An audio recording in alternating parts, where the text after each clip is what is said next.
Nancy Grace has been talking about pot for the last few weeks, and it's just a string of complete misunderstandings about what pot actually does to your body, the consequences of it. But she went over the line a couple of days ago and said possibly the stupidest thing that's ever been said about pot. Let's watch.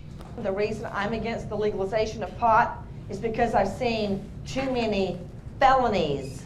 And I don't mean pot sales or growing pot like this guy up in Connecticut. I mean people on pot that shoot each other, that stab each other, strangle each other, drive under the influence, kill families, wipe out a whole family. The first time I ever came in the first case, it was a plea, and there was this gorgeous lady standing in the middle of the courtroom crying.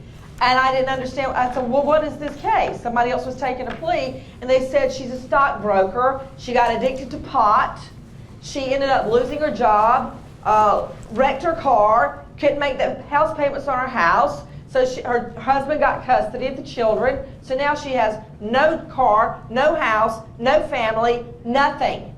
Look, I gotta be honest with you. Nancy Grace is a fucking joke. Okay? She is one of the stupidest people that's allowed to be on TV.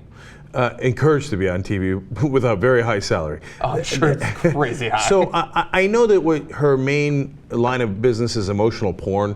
She gets people all worked up, like, oh, can you believe this injustice? Oh, there's a white blonde chick missing, and then she's been harmed. She's been harmed. So then we need justice. Like, that's Nancy Grace. I can do that too. Yeah. I mean, I probably get pretty good ratings. Let's do that. Yeah, we make a lot of money doing that, right? Because people eat that up. Yeah. But Nancy Grace is a moron of the highest order. First of all, and a liar. I challenge you to name one family that's been murdered by a pot addict. Okay, yeah. One family wiped out by a pot addict. Yeah, just strangling them. Yeah, I mean, they didn't even make that shit up in the 1930s. Okay, yeah. I mean, she's reefer madness, not just 2.0. I mean, she's out in the ozone. Okay, so that's crazy talk, total fear mongering. Okay, and then second of all, I knew one stockbroker. She got addicted and. Okay, first of all, then it should be illegal for decades around the world. I think if you can name one stockbroker, $1 billion, $2 billion war on drugs, easy, every single month. Even if that were true, I could then name you 20, 30,000 alcohol addicts that went through the same exact thing, ruined their family lives. Yep. Lost all their money, etc. But alcohol is legal, and when you go to tell them, hey, alcohol is legal, what is her, and which, by the way, she had the director of communications with the Marijuana Policy Project on, Mason Twert, and he told her a bunch of those things, and she did the same exact thing Bill O'Reilly does.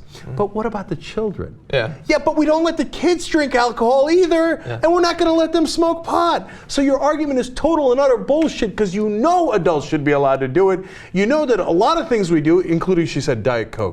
She says, I make my husband hide the Diet Coke when he drinks it. So should we make Diet Coke illegal? No, some things are legal for adults and not legal for children. It's elementary unless you're a moron like Nancy Grace. I'm going to go down a limb and say that there are a number of unmarked containers around her house that have vodka and rum in them, because there's no way that she's not getting drunk every night. And also, she can name the one stockbroker. Okay, I can name one president who smoked pot and became president of these United States, Barack Obama. Checkmate.